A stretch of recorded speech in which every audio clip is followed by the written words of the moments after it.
The Belgae were a large confederation of tribes living in northern Gaul, between the English Channel, the west bank of the Rhine, and northern bank of the river Seine, from at least the 3rd century BC. They were discussed in depth by Julius Caesar in his account of his wars in Gaul. Some peoples in Britain were also called Belgae and O'Rahilly equated them with the Fir Bolg in Ireland. The Belgae gave the name to the Roman province of Gallia Belgica and, much later, to the modern country of Belgium. Etymology. The consensus among linguists is that the ethnic name Belgae comes from the Proto-Celtic root *Belg or *Bolg meaning to swell, cognate with the Dutch adjective gebelgd, to be very angry, and verb Belgian, being angry, and the Old English verb belgaan, to be angry, derived ultimately from the Proto-Indo-European root *beg. Thus, a Proto-Celtic ethnic name *Bolgi could be interpreted as the people who swell. Origins of the Belgae. Julius Caesar describes Gaul at the time of his conquests as divided into 3 parts, inhabited by the Aquitani in the southwest, the Gauls of the biggest central part, who in their own language were called Celtae, and the Belgae in the north. Each of these 3 parts was different in terms of customs, laws, and language. He noted that the Belgae were the bravest of the 3 peoples, being farthest removed from the highly developed civilization of the Roman province, least often visited by merchants with enervating luxuries for sale, and nearest to the Germans across the Rhine, with whom they are continually at war. Ancient sources such as Caesar are not always clear about the things used to define ethnicity today. While Caesar and his sources describe the Belgae as distinctly different from the Gauls, Strabo stated that the differences between the Celts and Belgae in countenance, language, politics, and way of life was a small one, unlike the difference between the Aquitanians and Celts. The fact that the Belgae were living in Gaul means that in one sense they were Gauls. This may be Caesar's meaning when he says the Belgae have the same method of attacking a fortress as the rest of the Gauls. Quote, some translators of Caesar have given crucially different interpretations of his meaning in another passage on the Belgae. W. A. McDevitt and W. S. Bone rendered the Latin of Caesar in Bello Gallico 2. For as when Caesar inquired, he received the following information, that the greater part of the Belgae were sprung from the Germans, and that having crossed the Rhine at an early period, they had settled there, on account of the fertility of the country. A more modern translation gives the same section as, the envoys stated that most of the Belgae were descended from tribes which long ago came across the Rhine from Germany and settled in this part of Gaul on account of its fertility. Sir Caesar's use of the word Germani needs special consideration.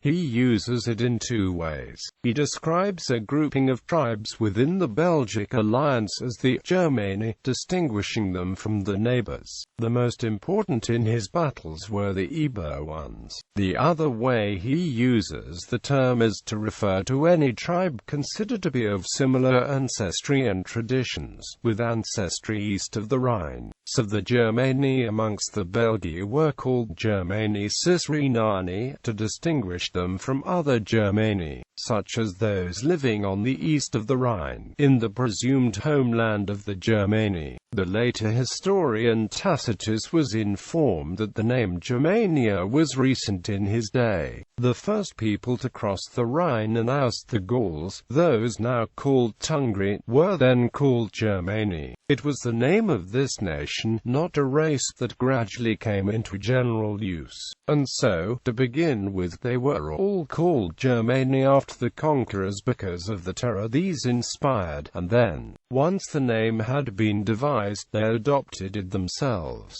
Quote, in other words, the collective name Germani had first been used by the Gauls of Belgae for the intruders from beyond the Rhine, and was later adopted as a collective name by the Germani themselves. Language. Many modern scholars believe that the Belgae were a firmly Celtic-speaking group. However, at least part of the Belgae may also have had significant genetic, cultural, and historical connections to peoples east of the Rhine, including Germanic peoples, judging from archaeological, place name, and textual evidence. It has also been argued based on place name studies that the older language of the area, though apparently Indo-European, was not Celtic, and that Celtic, though influential amongst the elite, might never have been the main language of the part of the Belgic area north of the Ardennes. For example, Moritz Gieseling suggests that prior to Celtic and Germanic influences, the Belgae may have comprised a distinct Indo-European branch,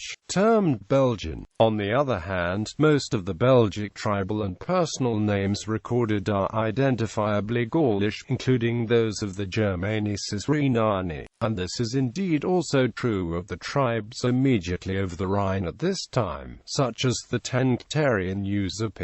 Surviving inscriptions also indicate that Gaulish was spoken in at least part of Belgic territory. The Romans were not precise in their ethnography of northern barbarians. By Germanic, Caesar may simply have meant originating east of the Rhine, with no distinction of language intended. The east of the Rhine was not necessarily inhabited by Germanic speakers at this time. It has been remarked that Germanic language speakers might have been no closer than the River Elbe in the time of Caesar. However, studies of place names such as those of Moritz Gieseling have been argued to show evidence of the pre-Roman presence of early Germanic languages throughout the Belgic area north of the Ardennes, where the Germanices Rhenani live. The sound changes described by Grimm's Law appear to have affected names with older forms, apparently already in the 2nd century BC. Strong evidence for Old Celtic place names, though, is found in the Ardennes and to the south of them. According to Strabo, the country of the Belgae extended along the coast where 15 tribes were living from the Rhenus to the Liger. Strabo also says that Augustus Caesar, when dividing the country into 4 parts, united the Celtae to the Narbonnese, the Aquitani he preserved the same as Julius Caesar, but added thereto 14 other nations of those who dwelt between the Garonne and the river Loire, and dividing the rest into 2 parts, the one extending to the upper districts of the Rhine he made dependent upon Lugdunum, the other to the Belgae. Apart from the Germani, the report of Caesar seems to indicate that more of the Belgae had some Germanic ancestry and ethnicity, but this is not necessarily what defines a tribe as Belgic. Edith Whiteman proposed that Caesar can be read as treating only the southwestern Belgic tribes, the Suessians via Romandui, and Ambiani, and perhaps some of the neighbors, as the true ethnic Belgae, as opposed to those in a political and military alliance with them. She reads Caesar as implying a transition zone of mixed ethnicity and ancestry for the Menapi, Nervii, and Morini, all living in the northwest of the Belgic region, neighbors to the Germanices Rhenani in the northeast. It seems that, whatever the Germanic ancestry, at least some of the Belgic tribes spoke a variety of the Celtic Gaulish language as the main language by Caesar's time, and all of them used such languages in at least some contexts. Luc van der Erme summarizes competing evidence of Celtic and Germanic influence at the time of Caesar by saying that one has to accept the rather remarkable conclusion that Caesar must have witnessed a situation opposing Celtic and Germanic in Belgium, in a territory slightly more to the south than the early medieval Romance Germanic language border. But van der Erme accepts that Germanic did not block Celticization coming from the south, so both phenomena were simultaneous and interfering. The medieval Gesta Treverorum compiled by monks of Trier claims that the Belgae were descendants of Trebetta, an otherwise unattested legendary founder of Trier, the Roman Augusta Treverorum, Augusta of the Treveri.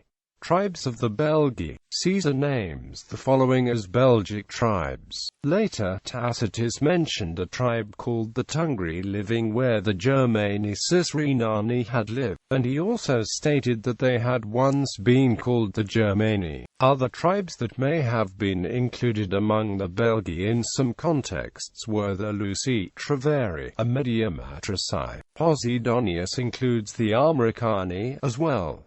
Conquest of the Belgae. Caesar conquered the Belgae, beginning in 57 BC. He writes that the Belgae were conspiring and arming themselves in response to his earlier conquests. To counter this threat, he raised 2 new legions and ordered his Gallic allies, the Aedui, to invade the territory of the Bellovaci. Wary of the numbers and bravery of the Belgae, he initially avoided a pitched battle, resorting mainly to cavalry skirmishes to probe the strengths and weaknesses. Once he was satisfied his troops were a match for them, he made camp on a low hill protected by a marsh at the front and the river Rhine behind, near Bibrax in the territory of the Remi. The Belgae attacked over the river, but were repulsed after a fierce battle. Realizing they could not dislodge the Romans and aware of the approach of the Aedui into the lands of the Bellovaci, the Belgae decided to disband the combined force and return to their own lands. Caesar's informants advised him that whichever tribe Caesar attacked first, the others would come to the defense. They broke camp shortly before midnight. At daybreak, satisfied the retreat was not a trap, Caesar sent cavalry to harass the rearguard, followed by 3 legions. Many of the Belgae were killed in battle. Caesar next marched into the territory of the Suessians and besieged the town of Noviodunum. Seeing the Roman siege engines, the Suessians surrendered, whereupon Caesar turned his attention to the Bellovaci, who had retreated into the fortress of Bratuspantium. They quickly surrendered, as did the Ambiani. The Nervii, along with the Atrebates and Varomandui, decided to fight. They concealed themselves in the forests and attacked the approaching Roman column at the river Sabis. Their attack was quick and unexpected. The element of surprise briefly left the Romans exposed. Some of the Romans did not have time to take the covers off the shields or to even put on the helmets. However, Caesar grabbed a shield, made his way to the front line, and quickly organized his forces. The 2 Roman legions guarding the baggage train at the rear finally arrived and helped to turn the tide of the battle. Caesar says the Nervii were almost annihilated in the battle, and is effusive in his tribute to the bravery, calling them heroes. The Atuatici, who were marching to their aid, turned back on hearing of the defeat and retreated to one stronghold, were put under siege, and soon surrendered and handed over their arms. However, the surrender was a ploy, and the Atuatici, armed with weapons they had hidden, tried to break out during the night. The Romans had the advantage of position and killed 4,000. The rest, about 53,000, were sold into slavery. In 53 BC, the Eburones, led by Ambiorix, along with the Nervii, Menapi, and Marini, revolted again and wiped out 15 cohorts, only to be put down by Caesar. The Belgae fought in the uprising of Vercingetorix in 52 BC. After the final subjugation, Caesar combined the 3 parts of Gaul, the territory of the Belgae, Celtae, and Aquitani, into a single unwieldy province that was reorganized by the Emperor Augustus into its traditional cultural divisions. The province of Gallia Belgica was bounded on its east by the Rhine and extended all the way from the North Sea to Lake Constance, including parts of what is now western Switzerland, with its capital at the city of the Remi. Under Diocletian, Belgica Prima and Belgica Secunda formed part of the Diocese of Gaul. Belgae outside Gaul. Britain. The Belgae had made the way across the English Channel into southern Britain in Caesar's time. Caesar asserts they had first crossed the Channel as raiders, only later establishing themselves on the island. The precise extent of the conquests is unknown. After the Roman conquest of Britain, the civitas of the Belgae was bordered to the north by the British Atrebates, who were also a Belgic tribe, and to the east by the Regnenses, who were probably linked to the Belgae as well. The arrival and spread of Aylesford swirling pottery across the southeastern corner of Britain has been related to the Belgic invasion since Arthur Evans published his excavation of Aylesford in 1890, which was then thought to show the demonstrable reality of a Belgic invasion, according to Sir Barry Cunliffe. Although more recent studies tend to downplay the role of migration in favor of increasing trade links,